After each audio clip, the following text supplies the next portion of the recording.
Good morning. Good morning. Thank you for weathering this wonderful liquid sunshine. Let's read from the inside of the hymnal, the unity statement of need. There is one presence and one power in this church, in our lives, and in the universe. God, good, omnipotent. And the 5 unity principles. Number 1, God is absolute good, everywhere present. Number 2, God lives in us, therefore we are inherently good. Number 3, we are co-creators with God and create our experiences through our thoughts. Number 4, prayer is creative thinking that heightens our connection with God mind. Number 5, it is not enough to simply know these principles. We must live the truth we know. And if you'll stand and sing hymn number 2, we'll go to prayer.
Let us turn within. Put aside all your cares, all your concerns, and deepen into this divine presence that is everywhere and always within us. Take another deep breath and go gently into this sacred place of the Most High.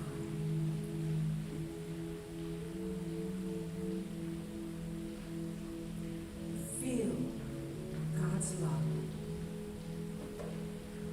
God's grace, God's joy, God's goodness, God's peace.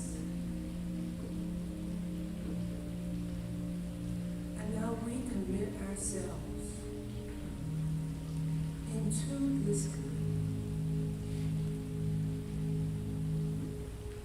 There is never a time when we are without His presence. We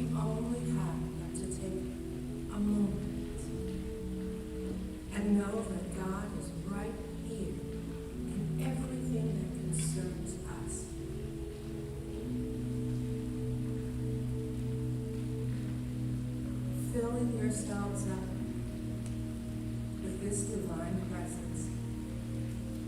Send it out before you. Your love. The love of God in each and every one of us.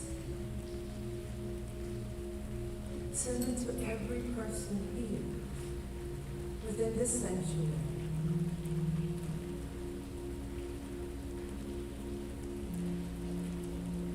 Feel it and deepen into its presence. And now send it to your homes.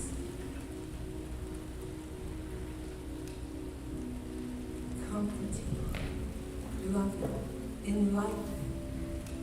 Pour the light of God into your very homes.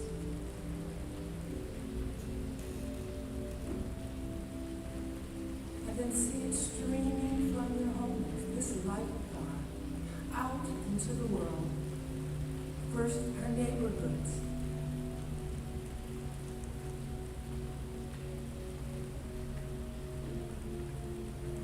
And then go beyond our neighborhoods into our city. And watch the light of God become greater. This love of God saturating our state. And in an instant, pouring forth into our country, into our planet, touching each and every life with the love of God inside of us. We have so much love, we can heal our planet. And I invite you to see it now healed in its own perfect ways.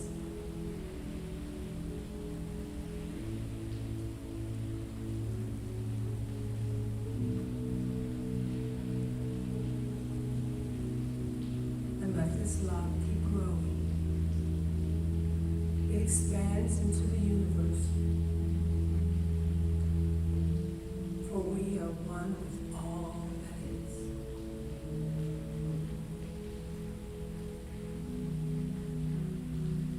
And having saturated ourselves and the planet and the universe with all of God's love, we can come back to this now moment, right where we are sitting, and feel that power and that presence of God right where we are. And all the good that has occurred in just this brief span of time. And we don't stop here. When we reach the outer world, we look forward into the going beyond of today. And we bless the things that we hear with this very same power. For it is always with us, always guiding us, leading, and helping us along our way.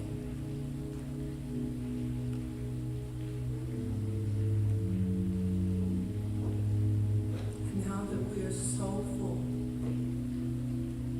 of this presence, of this love, we are so grateful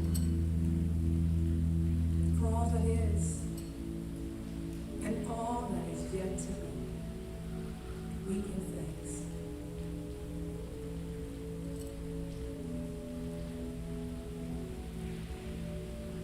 And now bring your attention back to this room, knowing that we have done our mental and spiritual work. And we now let God do the work of the divine through us.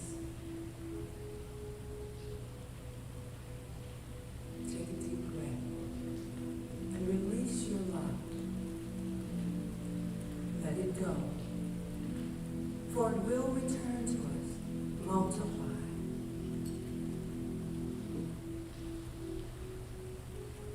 When you're ready, open your eyes. Come back to this space and know that we are truly blessed and all is well. Amen.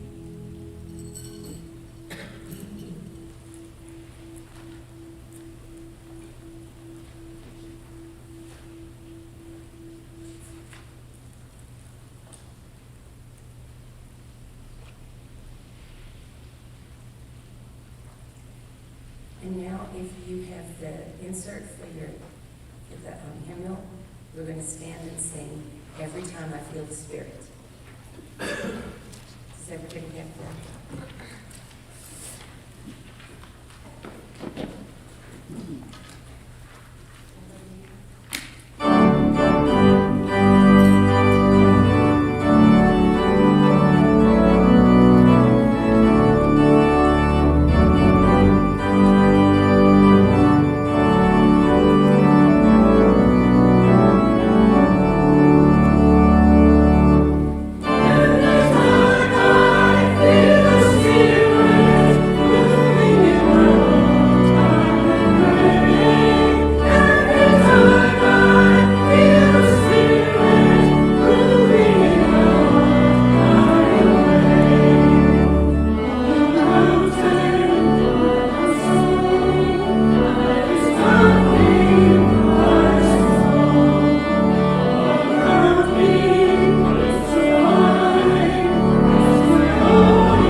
She was originally ordained with the Sacred Heart of Jesus Family Church Ministry.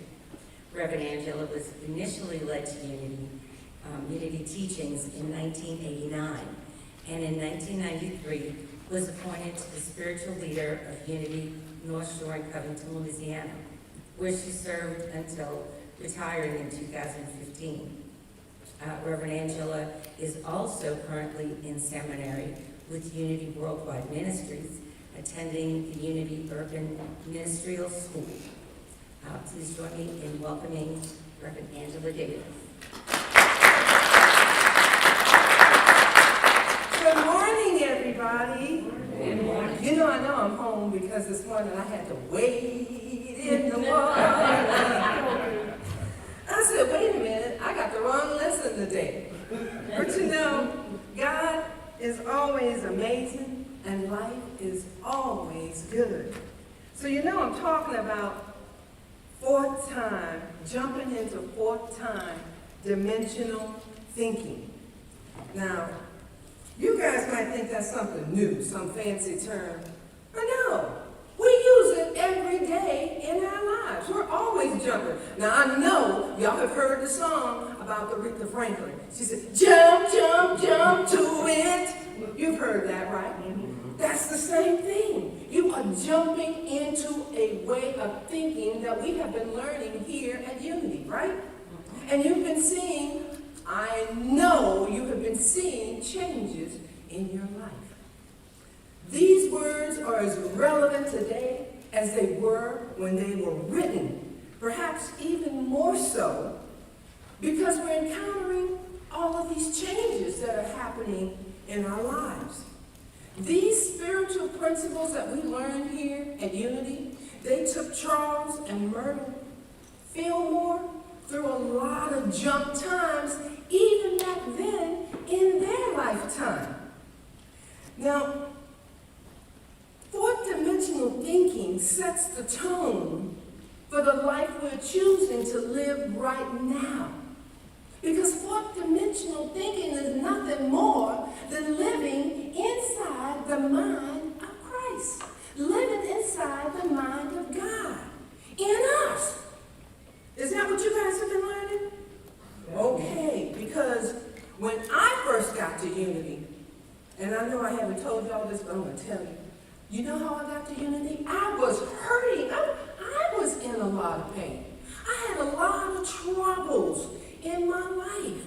And it had me spinning. You know what I'm talking about? And there's nothing right about spinning because you don't know which way you're going or who to turn to. But I was in a bookstore. I was looking for a book to help me. Now, I had been in church most of my life, and I just kind of heard God saying, "You looking in a book for me? Really? Really? That's what you're doing?" I said, "Okay, God." They had this purple sheet of papers in the bookstore. And I said, "Okay, God, you just lead me to wherever you want me to go." And I closed my eyes. I kid you not, my finger went down that list and landed at Unity. That's how I got to Unity. Now, that was divine jump time for me because I didn't know it yet.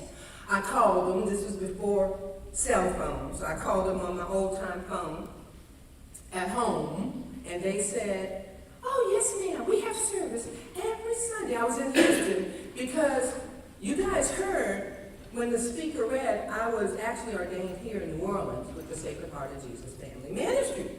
But I ran away from that church. Why? Well, I got ordained when I was 25, but the problem with what I learned when I got ordained really sent me into a tailspin. So what did I learn? I basically learned a lot of things about Christ and the Bible that made me question God. And I didn't know what to do about it. You would think that after all that I had gone through, the first thing I would have done was just gone to God in prayer. But no, I did just like one of those famous figures in the Bible. I ran. I'm not just going to run from, I'm going to leave completely out of this state. So I ran all the way up to Houston. So I went to the Unity Church in Houston, and the first day I walked in, first Sunday, I walked in, dropped my little kids off at the church center for the kids, and I went into the service, and everybody was so nice, but the first thing they did was they meditated. Oh my goodness! Do you remember the first time you meditated? Do you remember the first time you had the experience and you connected with that divine presence right there within you? Was that a revelation for anybody in here? Was that something special? It was unique for me. I tell you, I felt like I was home in God in a way that I hadn't been my entire life. I was at home in God because I could feel God right here within me. And so because I could feel God in me, I knew I wasn't going anywhere. And you know what the message was that day? Seemed just like God was talking right to me. I want you to come and be a fisher of men. I'm like, oh God, I've already done that. That's what I was thinking in my head. But the message continued on in a metaphysical way that touched my heart. And I have to tell you right then and there, like it hooked me. And that was it. It just kind of just pulled me along from there. And I was willing to follow that still small voice. And this is one of the first things I learned in Unity. It came right from Charles and Myrtle Fillmore and impacted me so greatly that I want to share it with you today. I'm sitting there listening, and the minister is saying, well, you know, Myrtle was having all of these wonderful experiences. She was being being transformed. If you recall, she had TB. She had a serious disease because there was only one thing to do when you had TB, and that was, back then, get your affairs in order.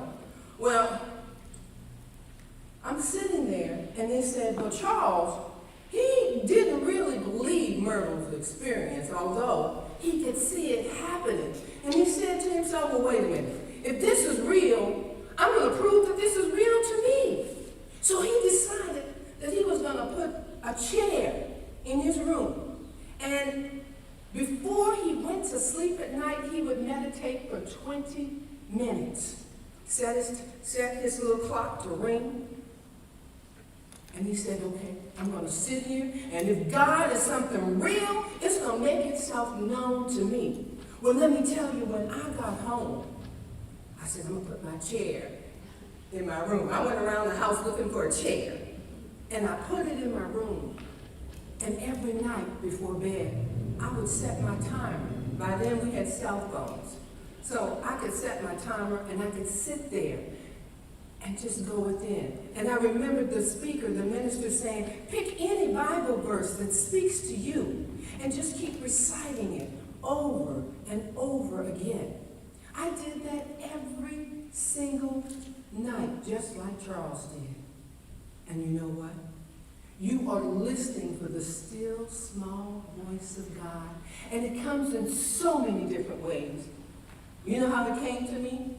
The exact same way that it came to Charles. In my dreams. I had a dream to return to New Orleans. And the only way I remember the dream is that the minister called me in the middle of my dream. And I could see the sun rising up on Interstate 10. I'm in Houston, and I could see the direction that it was pointed in. So I headed back home, y'all.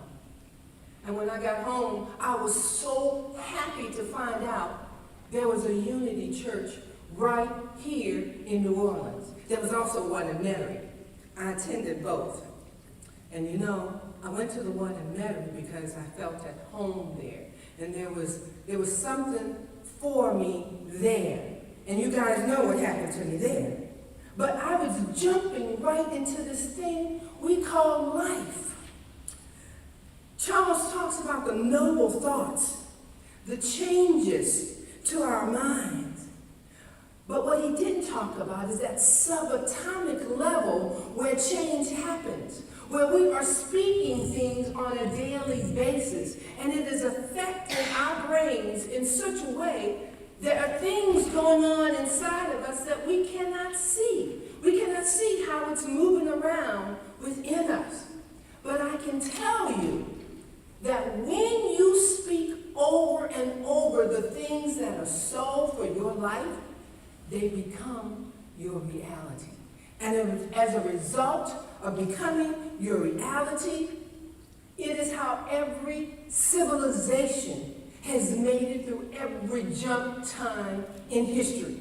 I want you to know people all back throughout time has gone through something in their lives. You cannot be a human being and not go through something in your life, because that is why we are here.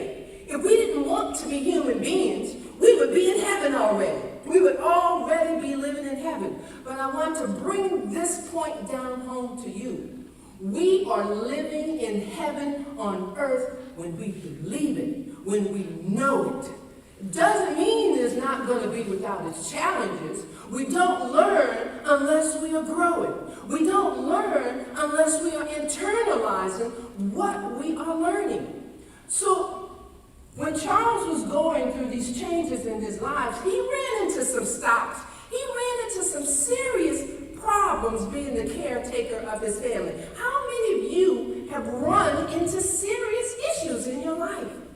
Things that could not be solved at the human level, if you know what I'm talking about, right? Mm-hmm. There are things that we go through that we are meant to experience the same way the butterfly has to struggle to get out of its cocoon. But once a man helped the butterfly to get out, and it died. Because it didn't learn what it needed to learn. And we are here to learn what we need to learn through our own personal experiences. Now, I know where I came from. We used to call that a testament. We used to call, let me tell you what God has done for me. Well, I want to say to you, it hasn't changed since I learned it. Change your thinking, change your life. That's what Charles and Myrtle taught. Change your thinking because this stuff works. I was looking for truth with a capital T, and that is what I discovered. Truth. Truth that you can feel. Truth that when you pray it, you feel it in your gut. And I used to teach my kids, we feel things in our hearts. I mean my greater kids. I was also a teacher and a storyteller. And I was always speaking to kids. But we feel things in our heart. We feel things in our gut. You know how when you're on the elevator and you feel that little feeling in your stomach? That's your gut. That's at that nature when jump is happening. When you need to reach for something greater than yourself in order to make it through. Because we are not going to make it through jump times if we don't know that we are already connected to the divine. If we are not already connected to the divine and know how to get to that presence in ourselves, in our own minds, it's going to be very difficult making it through. And some people don't. So I want you to know, when I was 14 years old, I had one of those moments. One of those come to Jesus moments where I, as a teenager, wanted to kill myself. Why? Because I looked around at the world and it was just, well, you know, you're human, you know what the world is like.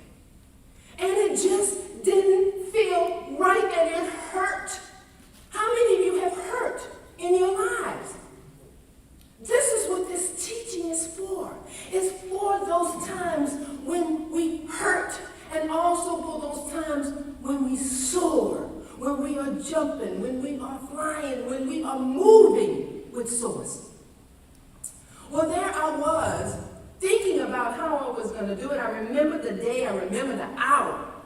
I'm sitting on the sofa in my mom's living room, not too far from here in the St. Thomas Housing Project, where people died like that, where you could hear people getting killed in the hallways. It was very intense for me, being a teenager in that environment with my little soft-spoken nature, having lived with my grandmother out in Kenner in the lap of luxury. But I had to come back and stay with my mom one summer, and that was the summer I was not prepared for. So there I was.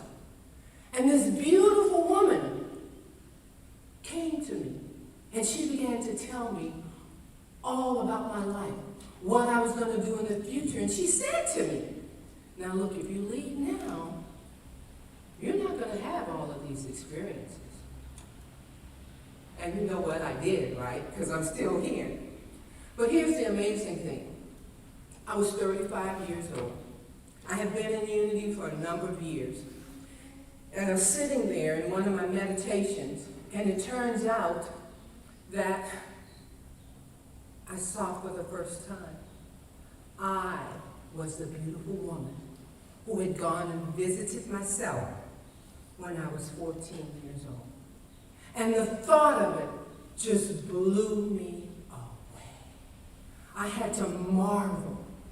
I don't know what marvels you are going to see in your life, but I marveled at my ability to be able to sit and meditate day in and day out and begin to have amazing, extraordinary experiences in my life.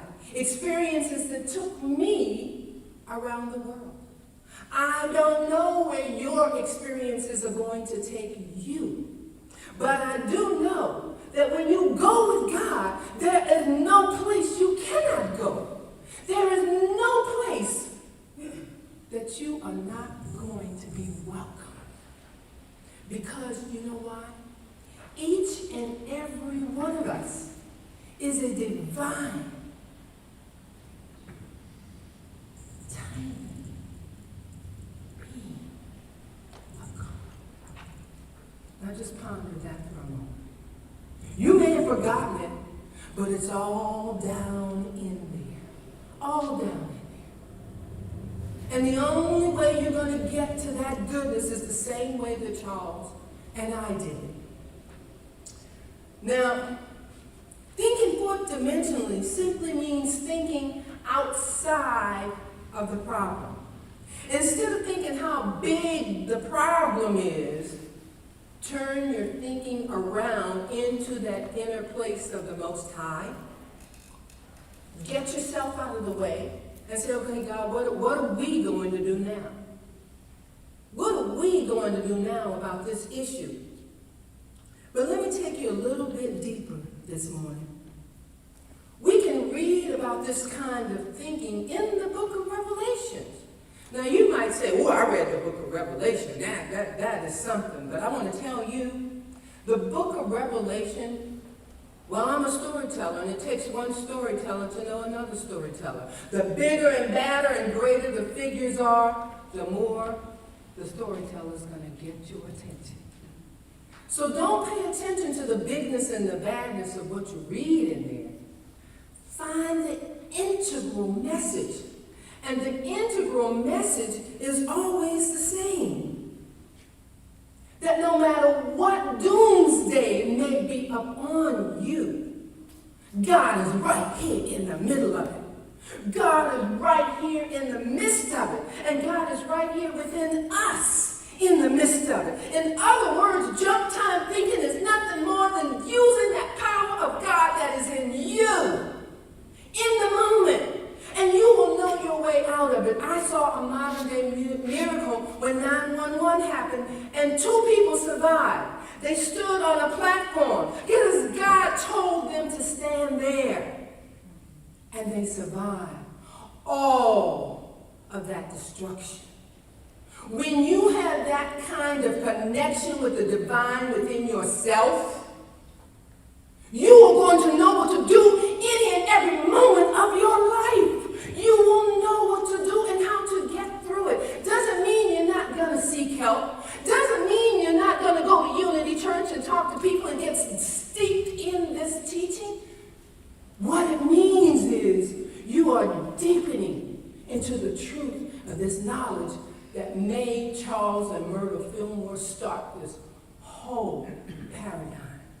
So that people like you and me to this day, over 100 years later, can use this information in our lives. So let me give you a little bit more illustration of jump time thinking. You see, I have all of these little stones. I put some down there on the table. Can y'all see them? And I got some up here. And I'm looking for my little pouch. See, many years ago, there was a small Indian village, and a farmer had the misfortune of owing a large sum of money to a village moneylender. Sound familiar to anybody? Ever been in debt? Well, the moneylender, who was old and nasty, he fancied the farmer's beautiful daughter. So he decided he was going to come up with an idea, a thought, a bargain that he could make with her. He would forego the farmer's debt if he could just marry her. Well, the farmer and the daughter were terrified, horrified that that thing wanted to marry her, that beautiful, innocent girl. Now, looking for that girl, she meditated. And she didn't know how she was going to get out of this. Now, she didn't meditate in the moment. It took an instant, because when you're used to meditating, it don't take but a second to build a God in your mind. Don't take a second, but to bring your mind. That's jump time. Take a second to go there. And so he said to her, we're going to let Providence decide the matter. Can you just see the little gleam coming out of his tooth? He said, you know what, I'm going to pick a black pebble and one of these white pebbles here, and I'm going to put it in this bag, and I'm going to let you decide. You can reach in here and you can get one. And if you pull the white one, well then, you don't have to marry me. But if you pull that black one, well now, you're going to be my wife. Well, if she refused to pick a pebble at all, her dad was going to be thrown in jail. So they were standing where all of these rocks were down there on the ground. And as they talked, the money lender, now I ain't going to reach way over here, y'all. I'm going to reach right here. And he pulled 2 stones. Now right then and there, I'm going to reach over here and get one over here. Right then and there, that girl saw what he had done. You see what he had done? He didn't have a white stone in his hand at all. So that meant no matter what she chose, she was going to have to marry him. But the girl, because she was a praying, meditating girl, she saw what he had done. And she didn't even know how to get out of this problem. If she picked the black pebble, she'd become his wife. And her father's debt would be forgiven. But if she picked the white one, she didn't have to marry him, but now she didn't even have a choice. Can you imagine how she felt in that moment? There's nothing I can do in this moment. I can't do a thing. We go there, don't we? Don't we? I don't know what I'm going to do. And we call our friends. We call our minister. We pray. But we pray not knowing, not believing until we allow that presence of God to drop down into our hearts. And you can only have that happen if you're quiet. Only have it happen if you're not stressing. And it's hard to not stress when you're in a hard place, right?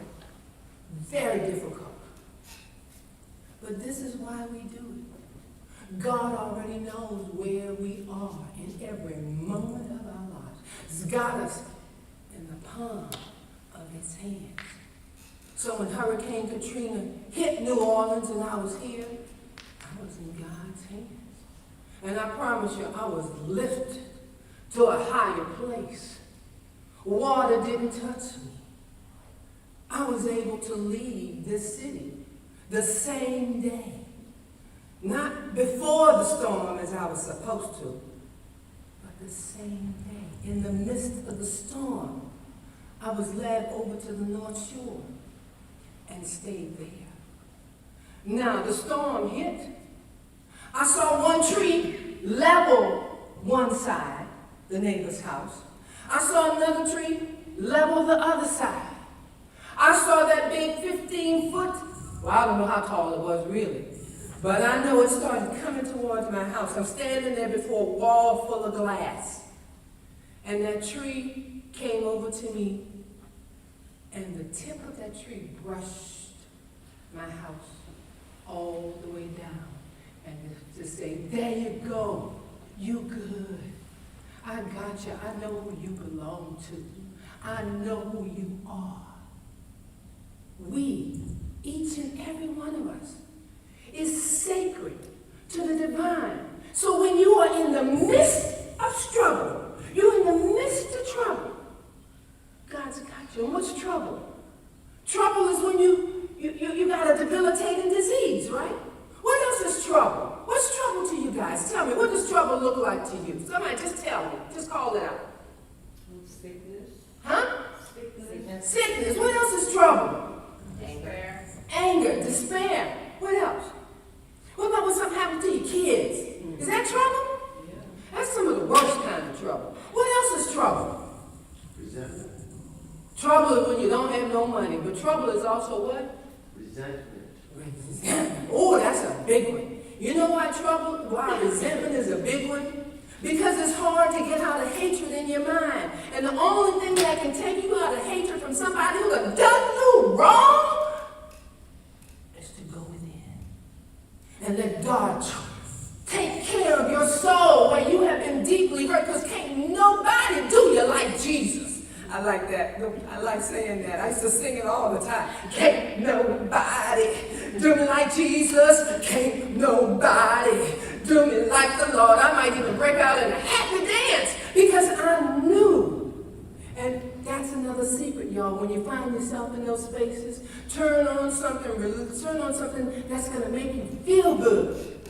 I like Marcus Miller today. I put Marcus Miller on. Marcus Miller says only a state of mind, people. It's just a state of mind, meaning you can change your mind in an instant. You can change your mind. But it's that divine within you that's changing your mind. Because as I learned in urban ministerial school, it's already finished. It's already done. Your life is already done. We already know how it's going to end. Already. God already knows. Doesn't God already know? You already know. So, go within and let it end the way God wants it to end for each and every one of us. And how does God want jump time to end for us? With us bragging about what God has done for us. Us talking about how we made it through. Us sharing our stories.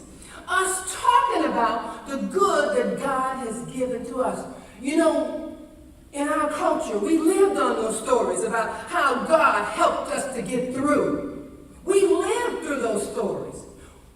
Why? Because some of them were so hard, and we weren't the only people going through that. All throughout history, people have been traumatized and hurt, enslaved, dragged through things they shouldn't have to go through. But this is planet Earth, people. This is where you come to learn. This is not what we live in heaven on earth, unless you are already living in heaven on earth. And you get to living in heaven on earth by knowing whose you are and who you are, who we are. Who are we? We say it all the time when we're in here. We speak it. I heard it again this morning. God is absolute good and everywhere what? Present. God is present with us right now in every moment, so that means we are living in heaven on earth if we know it, if we believe it, if we're living it, if we've gone through some things, and then we see how we get to living in heaven on earth. Okay, I got to get back to that story, right? You want to know what happened to her, right? Well, you already know. He took the 2 pebbles, and you already saw what color that they were. He put them in the bag, and then he told her, he handed the bag. I see the teeth gleaming again. You just go home and choose, sugar. Well, she was in a mighty dilemma, because if she refused to pick the right one, she was going to go to jail, but she didn't have a choice. The right one wasn't in the bag. How was she going to expose him without him taking her dad and throwing him into jail? What was she going to do?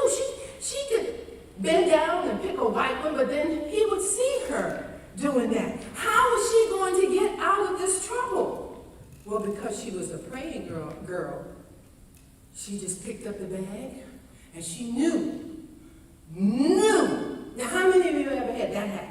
You know before you even get to the moment. You know it's going to be in your favor. Oprah Winfrey knew when they sued her with all of that beef. She knew she was going to come out absolved. Do you know today whose and who you are? Because then your legs wouldn't be knocking the way mine would be if I was home. If you could advise her, what would you tell her? Well, you'd be like most people on the sideline. Pray, girl, pray. Pray, girl, pray, right?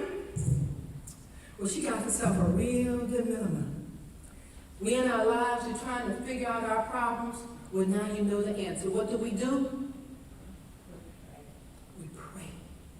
So what does it take to shift into 4th dimensional jump time thinking, where the answers simply come and the solutions simply occur, that it seems like magic?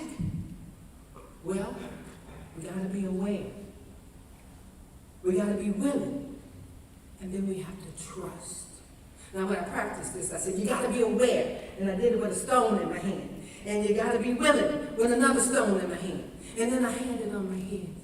Just trust. Trust that God is going to get you through. And you know what happens? You skip right from being aware to trusting. You already willing. You already committed. You're in it. So now you have already trusted. You know. And you know what comes out of her mouth? This is what comes out of her mouth. You're not going to believe this, but she had already seen what he put in the bag. And you guys already know what's in the bag. And because I don't want to get it wrong, I'm looking for my notes on how she had it. And I know y'all see me, I've been struggling. So now see, I want you to watch. Because God does everything for a reason. Okay, God, in my mind, I'm saying, help me. I'm sweating up here. I'm like, okay, God, help me. I need some help right now. I need to find this place because I don't want to leave nothing. I know what's going to happen. But I don't want to leave none of this juicy stuff out of this message for you. And so, you turn over that trust to God. Think of a situation where you didn't know the answer. And then just let go. And in that moment, I'm still in my notes, y'all. And I'm like, where is it? I know it's in here. Because it's a wow factor you don't even see coming.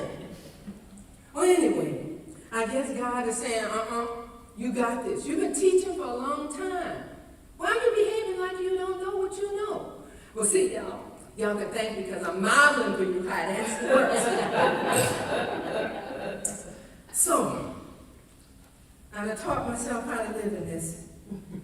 So she says, okay, I'm going to just pick one out of this bag. So she reaches in the bag that he done got. And notice I'm doing what God has directed me to do. See, that's the next thing you got to do. Follow through on what God is telling you to do. Because God has already given us the answers most of the time. But sometimes we're just crying and moaning like I just did. See, that was good modeling, right? I think I need a round of applause for this good modeling.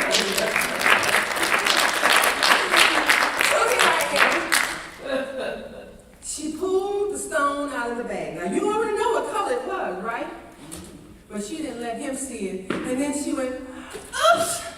Pretend I just dropped it. Oops! I dropped it. Oh, but you know it don't make a difference because you picked one of the two colors. So the one that's in here is the one that I dropped is the one that I picked. And she pulled out another black stone. Right? So she didn't have to marry that man. And you know what? When God is working in our lives, things happen far beyond our imagination. Am I right, brother? Am I right, sisters? Yes. See, you know what I'm talking about because I'm not the only one that this has happened to. You are living this life now. And when we are going through things, we have to know where to go and what to do when we're in the middle of the stuff in our lives. When our children have been hurt or they're in the hospital, you know what I'm saying, they're sick. Like the people I used to hear being shot at night and stuff. Oh, I didn't have, can you imagine what kind of child I would have been if I had grown up knowing it was already all right? And that's the next thing I want to give you. If you don't know what to say, and you don't know what to do in the moment, you can't even think to pray. Everybody repeat after me. Everything is already all right already. Everything is already all right already. Because sometimes when you're in the moment, when you're in the midst and you can't think, you can remember a little short phrase. So I'm in my car. I'm driving. I'm trying to get to my daughter, y'all. My daughter is in the hospital. She has been severely injured. She had to be helicoptered to the hospital. And I am frightened to death. I had to fly back from India on a 21-hour flight, not knowing if she was alive or dead. Right then and there, my mind became numb. Couldn't think. But all I can remember is everything is already all right already. There were times on that flight I was singing, everything already all right. Everything. It's more pleading, y'all, because I don't really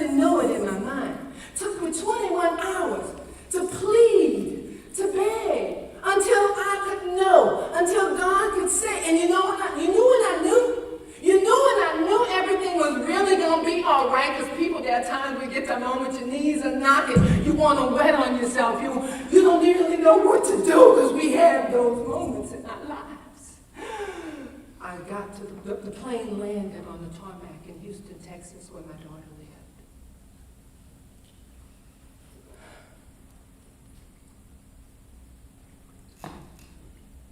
And I'm thinking, okay, God, whatever's happening, it's your will. And then my phone rings.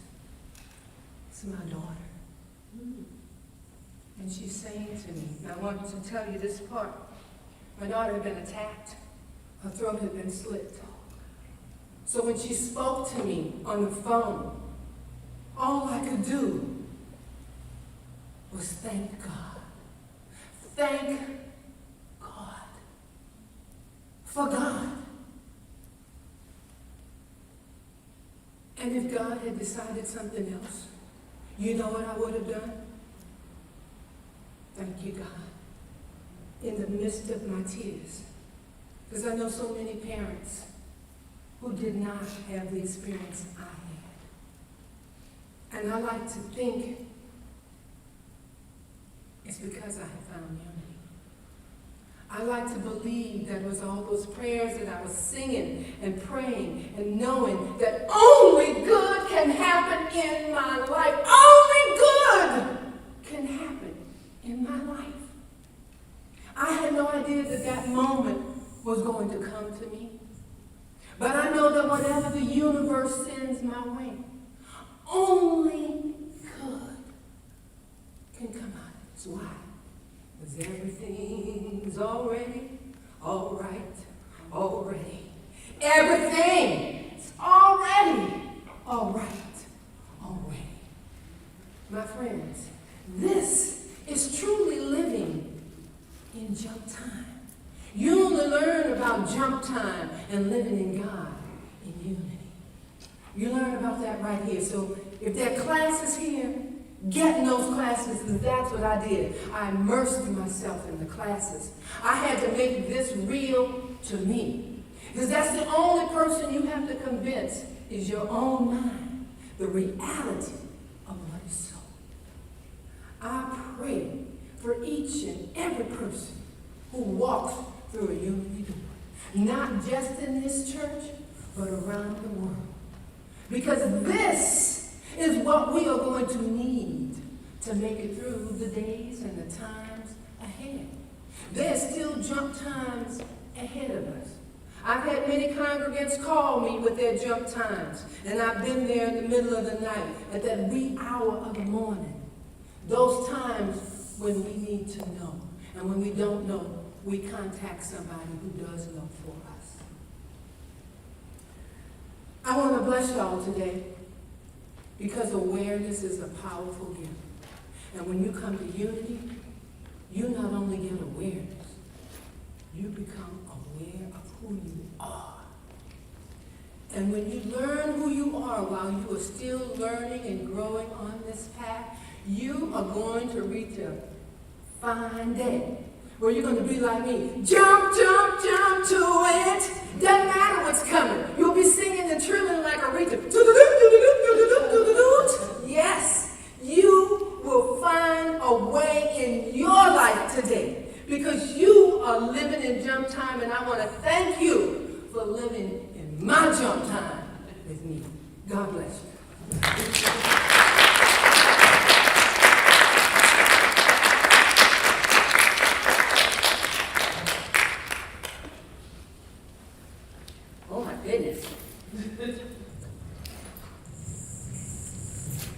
Now, after the service, if you want to come get a rock, there's all colored, there's the white rocks, there's the colored rocks. Please come and take one. All right. Ooh, that was wonderful. Yes. Now it's time for our tithes and offerings. Let's bless our tithes. Divine love flowing through me, blesses and multiplies all that I have, all that I give, and all that I receive. Divine love flowing through me, blesses and multiplies all that I have, all that I give, and all that I receive. Divine love flowing through me, blesses and multiplies all that I have, all that I give, and all that I receive. In the name of the Father, in the name of the Son, In the name of the Holy Spirit, it is so now.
I want to remind you that electronic giving at the front desk in the lobby.